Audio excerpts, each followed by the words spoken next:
Hi, I'm Femi OK. Today on the stream, we're talking about the Congo Basin. That is the location of the world's second largest rainforest. It is also home to tropical peatlands, the world's largest tropical peatlands. It is a carbon sink, which means that it absorbs carbon dioxide rather than creates carbon dioxide, and also the natural habitat for gorillas. Soon to be also the site for gas and oil prospectors. Take a look.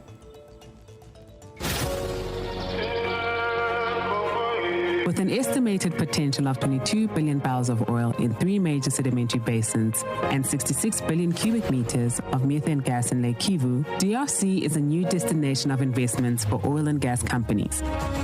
From 28 to 29 July 2022, the Hydrocarbons Ministry of DRC will organize a bidding round for exploration and production rights on 27 petroleum blocks and 3 gas blocks in Lake Kivu.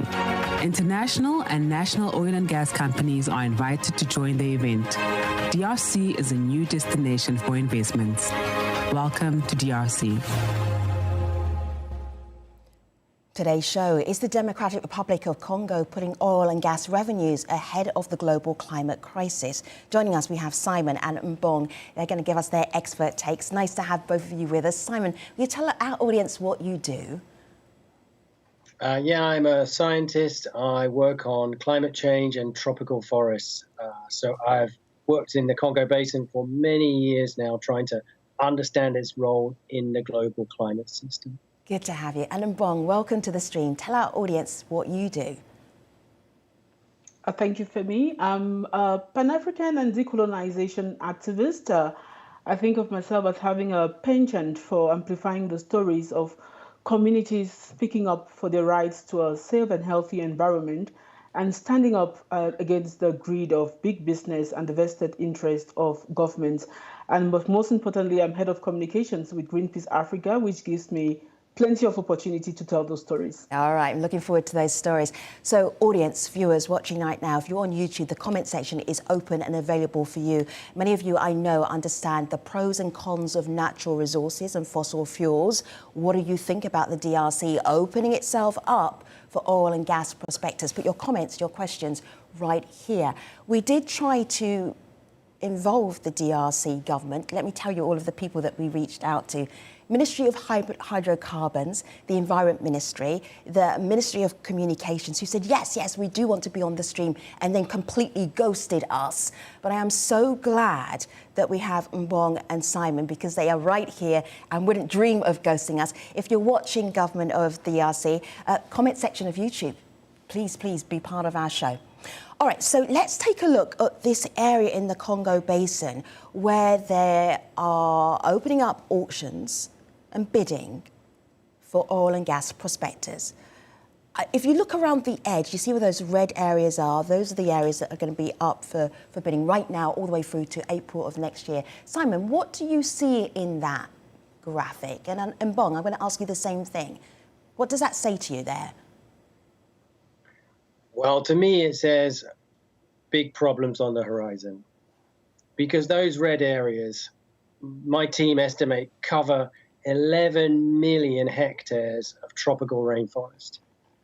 And obviously all the communities that are living there and all the plants and animals that are living there. And within that 11 million hectares, there's 1 million hectares of tropical peatlands, some of the most carbon-dense ecosystems on Earth.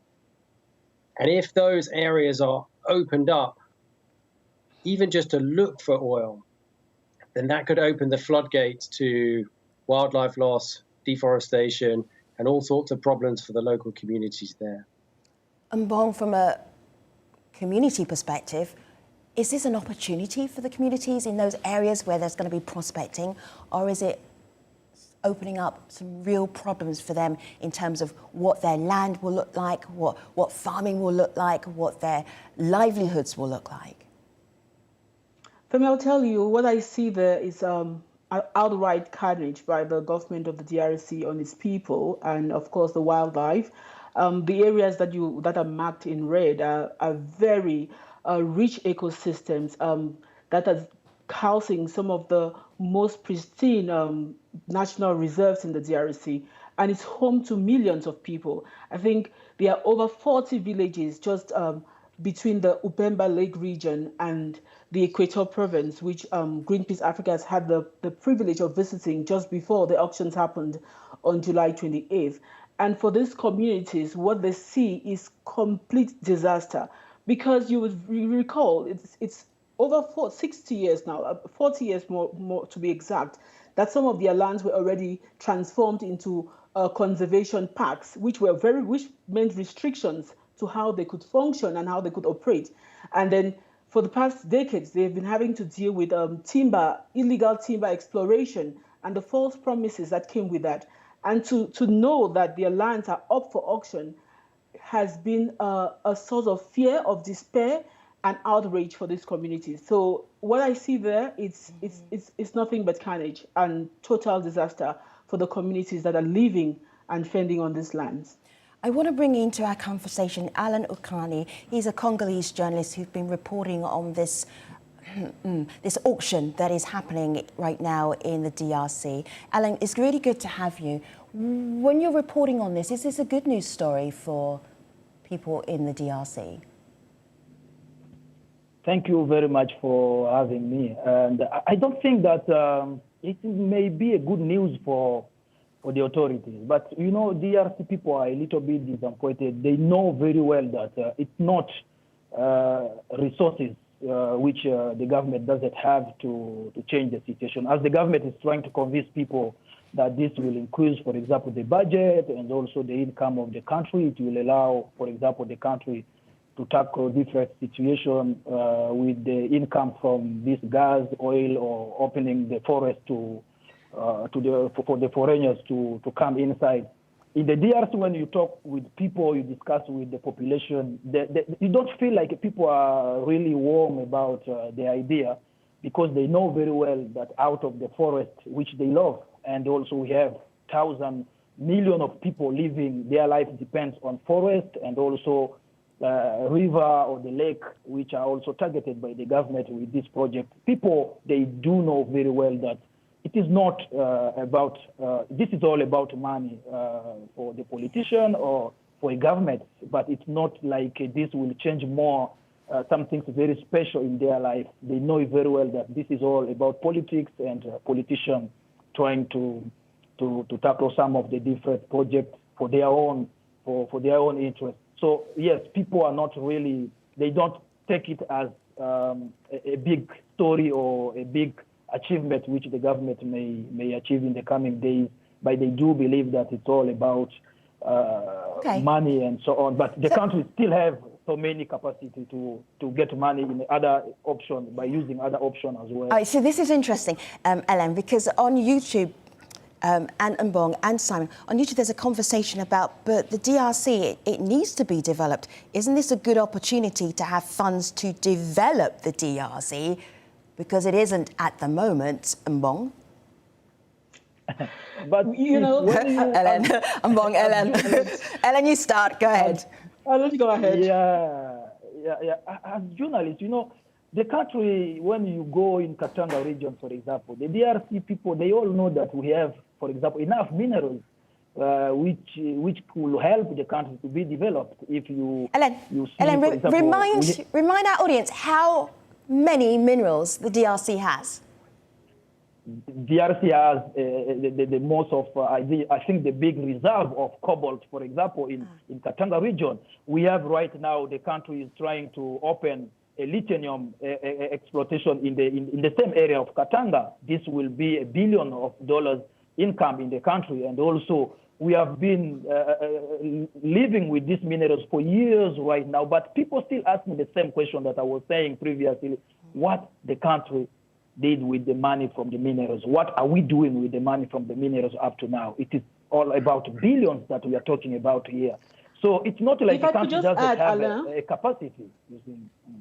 Yes, Mbong. Yeah, I think that Alan makes a very good point, Femi, because we need to understand that if selling off resources to the highest bidder was the way for the DRC to improve its economy, to become, to look after the interests of its people, as the government has been saying over the past months, definitely the DRC will be a G7 nation by now.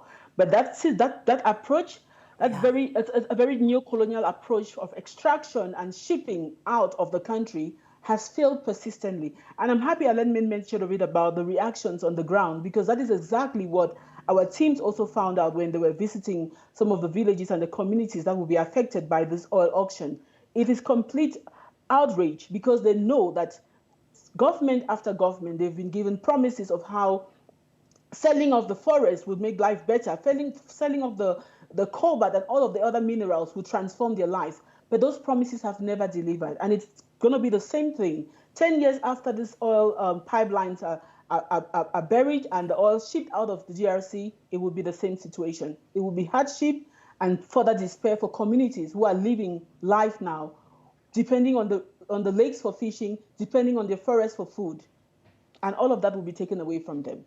Simon, I want to share a video with you, and it goes back to, there's two clips side by side. So one is November 2021, and this is at COP.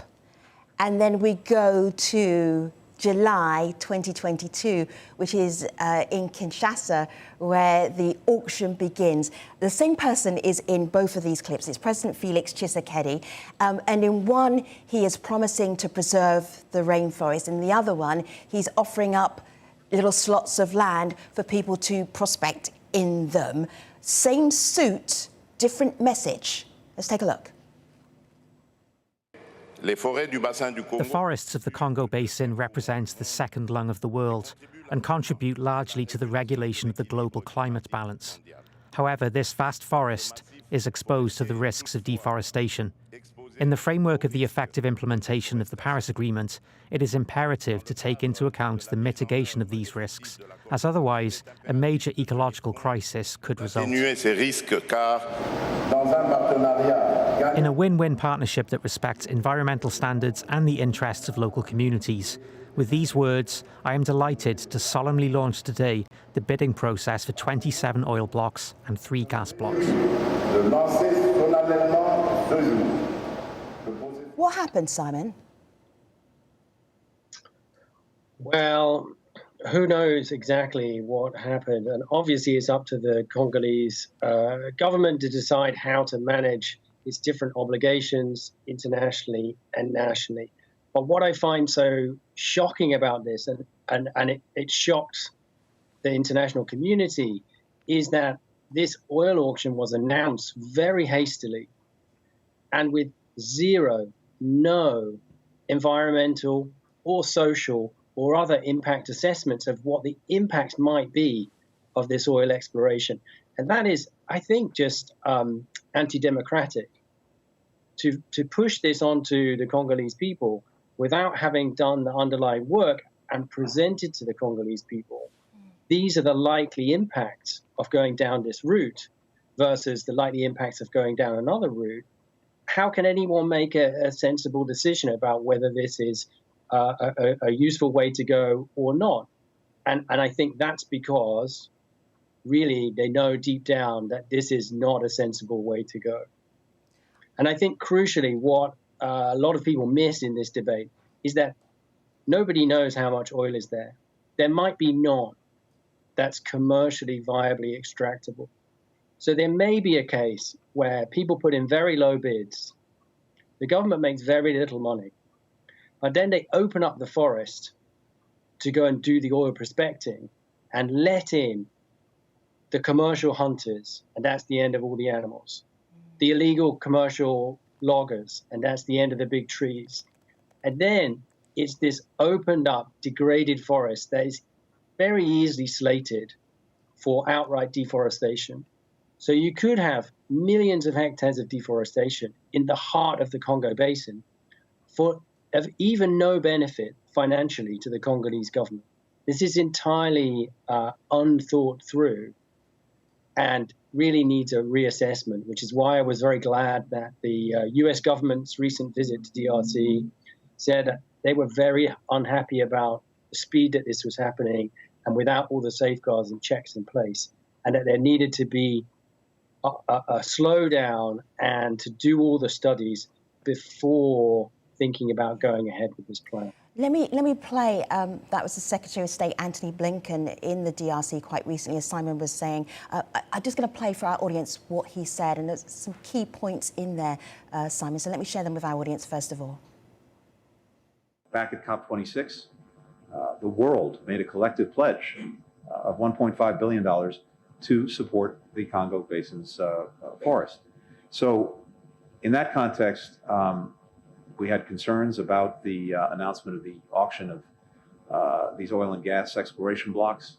We agreed to work together to establish a formal working group to help Congolese achieve a balanced approach to responsible development of the country's resources that contributes to Congo's economic growth and to generating jobs. By conserving irreplaceable forests and other ecosystems, and by undertaking development projects only after carrying out rigorous environmental impact assessments, the DRC can act on behalf of all the world's people to protect our shared home. Let me ask you a few questions because our audience are watching on YouTube and they want to ask you some questions. I'm going to ask you the quick questions and I need quick answers so we can cover a lot of territory. Okay, Shivant says, the pursuit of eco-friendly endeavours is different for Africans. Hélène, what do you make of that? Come again on the question. The pursuit of eco-friendly endeavours is different for Africans. Do Africans have a different approach to the environment, sustainability, preserving their rainforest than other regions, other countries, other continents? Yeah, it's different. This is exactly also the case with the DRC. When I was coming in the debate, I found my colleague talking about the situation in the park, for example. Today, if you take, for example, the priority for the DRC, while they are preparing to open this forest, you see, for example, the priority normally should be something else because we have this big park which is supposed to be open. But this is one of the parks that the country need to use it for tourism, but they are unable, first of all, to provide even security for tourists in this park, to provide money for the country. And nothing is really guaranteed today that even these people who will be working on this oil project in this park will be secure, or this will create another insecurity issues in the region. If you take, for example, the problem which are generated around the oil in the region, you take the Niger or Delta, for example, you know how many groups of gangs have been created around these issues of petrol in Nigeria. And you take the case now in the eastern of the most of part of this petrol block are located in eastern, where you have more than 150 armed group in the region. And all these people will be turning now, they are turning around minerals, and tomorrow they will be turning around these petrol issues. This is exactly the problem that people should think about, because we are already unable to secure the forest, and now we need to open the petrol. Then the priority is not the same, yes, but it is the same issue. Shivant is an African. He's coming to it from an African's perspective. It's a complex conversation. All right, I'm going to bring in Serge. Serge is from the Rainforest Alliance for the DRC. He's a country director. Mbong, I was wondering, as I was thinking about this prospecting or opening up the Congo Basin for potential oil and gas exploration, I was wondering about, does the DRC government have any environmentalists in it at all? And then Serge came forward with this positive spin. Let's have a listen. DRC government is making a lot of effort to preserve DRC forests and also their rich biodiversity. It also took engagement to not exploit oil in Salonga area. As a result of this engagement, Salonga National Park has been removed from World Heritage endangered sites. This engagement must be maintained. Mbong, that's the most positive voice I've heard in this entire conversation so far. Femi, that's a positive voice, which isn't positive actually, because you would know that there are 13 protected areas overlapping the areas that are up for auction for oil and gas exploration. So to say that the DRC government has done its due diligence, it's faulty.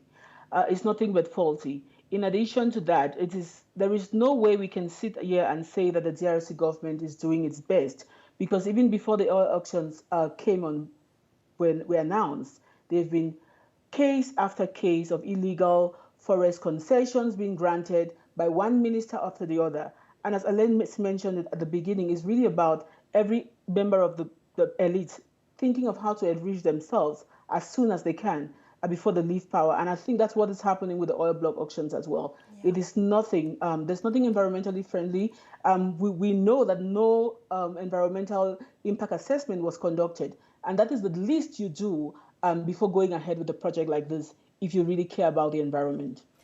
So Joan on YouTube, Simon, I'm going to share this one with you because I sometimes think about this at big convenings like COP, particularly COP26, where the developed world had a stance and the developing world did not necessarily have a big enough seat at the table. So Jonah says no one in Africa can tell the United States where to drill for oil, but they seem, I'm going to finish the sentence of thought here, they seem to think that they can tell Africans what to do with their natural resources. Thoughts, Simon? Yeah, I completely agree with that. It's a real problem, the global imbalance of power. And for me, as a scientist, what we should be providing is the information.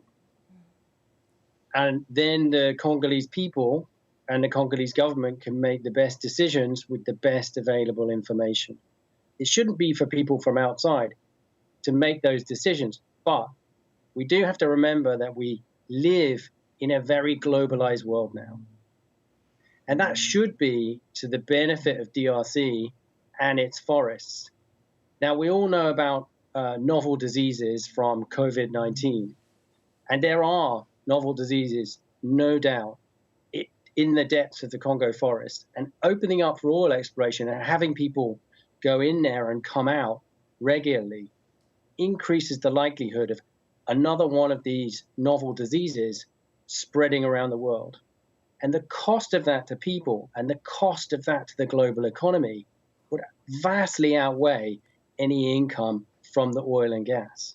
So it is incumbent not on the United States and Europe and other places to tell Congo how to develop, but they should be helping as much as possible about how they can develop in new ways and not the ways of the past, which is essentially providing raw materials to the West. There has to be a different way forward. And Hélène, I know you're familiar with this. As Africans, we often talk about the natural resources curse.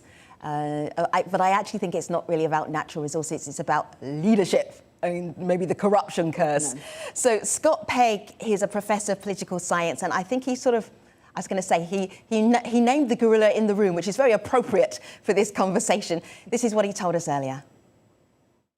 Oil revenues could generate billions of dollars of revenues for the Democratic Republic of Congo's government that it could potentially use to provide infrastructure to help the poorest in the country. However, Congo's track record of doing this with its mining revenues is atrocious. Congo's record of using its resources, the wealth from its resources, is atrocious. Could it change? Could 2023 be different, Hélène? It's very tough to know which will be, whether it will be different. The problem is the political.